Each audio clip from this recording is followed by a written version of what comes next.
All right, folks, welcome back to another edition of the Poorly Educated Podcast, Trump in the News edition. Y'all best buckle in, because today's episode is a full plate of fried bologna with a side of constitutional crisis.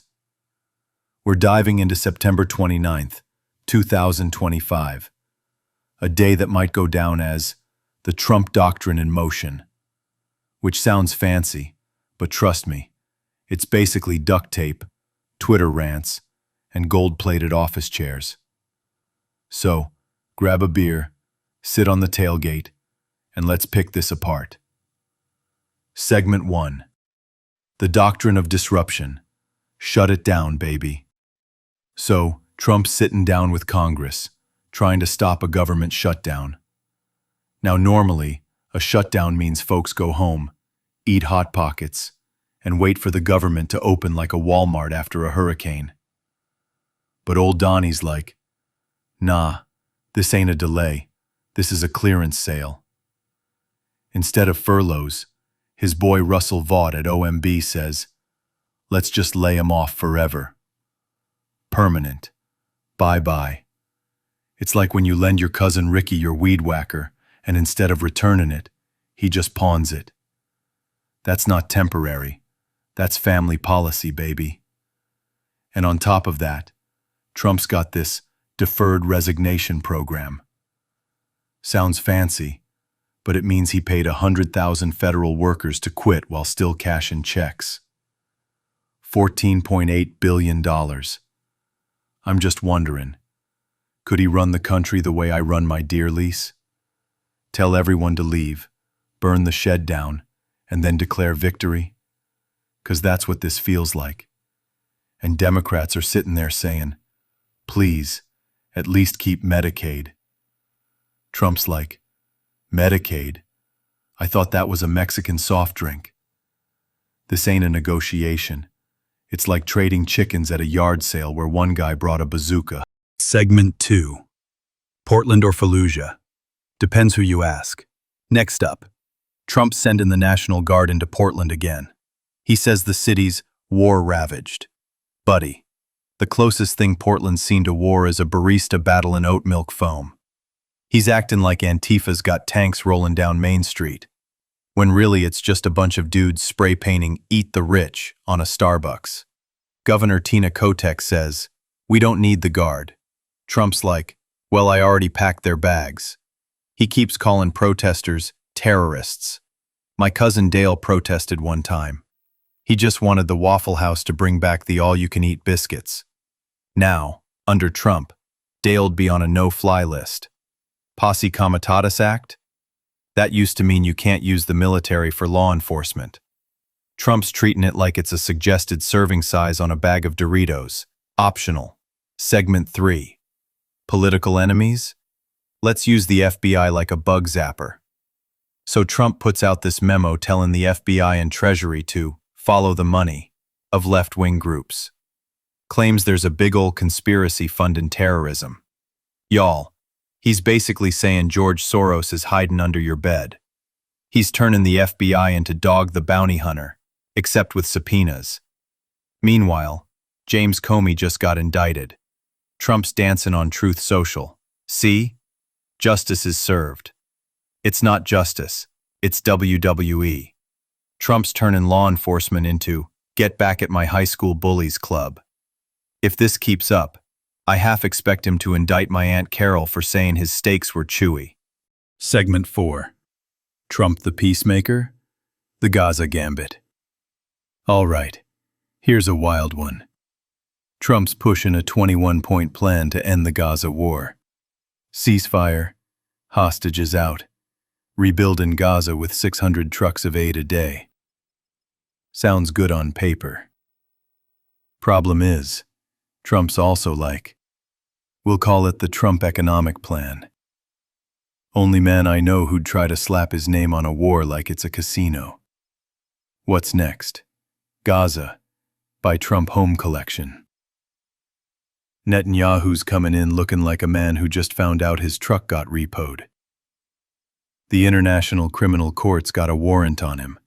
Europe's recognizing Palestine. And Trump's like, Don't worry, Bibi. I got this. He says all the Arab states are on board.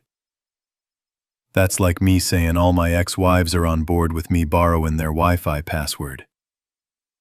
Maybe true, but don't bet the farm on it. And the kicker. He says there's a credible pathway to Palestinian statehood. Credible pathway? That's like me saying I got a credible pathway to six-pack abs.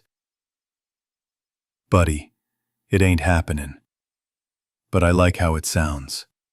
Segment 5. General Squid Games at Quantico.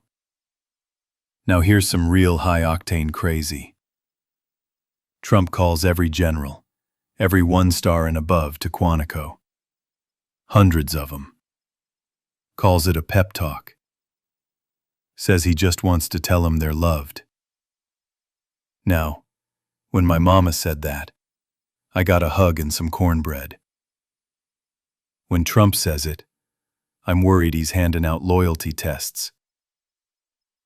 They say some generals are calling it Squid Games. Can you imagine the military's top brass sitting there wondering if the next order's going to be a group hug or a trust fall into Trump's lap? He even gold-plated the Oval Office. So maybe this is just phase 2. Survivor. Pentagon Edition. Pete Hegseth, Secretary of War. He's the one calling the shots. He's been purging commanders like my Uncle Billy purging spam from his inbox. Diversity and inclusion? Gone. Loyalty to Trump? Mandatory. If this ain't politicizing the military, then I don't know what is. Segment 6. Gold-plated Oval Office and autism announcements. All right, this one's peak Trump. On the same day, RFK Jr. announces a whole autism initiative. Millions for research, reviews of Tylenol labels, and possible new treatments. Pretty big deal. And Trump? He's on Truth Social bragging about putting 24-karat gold in the Oval Office. Says foreign leaders freak out when they see it. Y'all, this ain't governing. It's Pimp My Ride, Presidential Edition. Imagine you're a foreign dignitary, walking in to talk nuclear arms control, and Trump's like, yeah, but check out the trim. Pure gold, baby. That's like inviting folks over to your trailer and showing them the Velvet Elvis before you talk about paying the rent. Segment 7. The Supreme Court says, sure, why not? Now to the legal stuff. The Supreme Court basically gave Trump a coupon book for executive power. He fired an FTC commissioner, and the court said, cool, let's maybe overturn 90 years of precedent. Humphrey's executor, that's the old rule that says presidents can't just fire independent agency heads for funsies.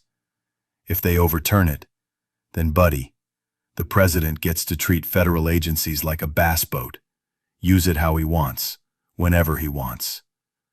And then they let him freeze $4 billion in foreign aid Congress already approved. He pulled a pocket rescission, which sounds less like a legal tactic and more like what happens when you wash your jeans with a pack of gum. Congress says they hold the power of the purse.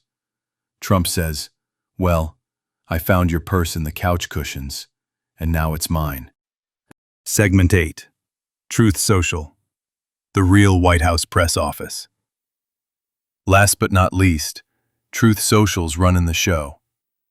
On one platform, Trump's celebrating Comey's indictment, teasing peace in Gaza, and bragging about his gold office. This ain't a presidency, it's a group text gone feral. And his followers? They're tuned in like it's the home shopping network.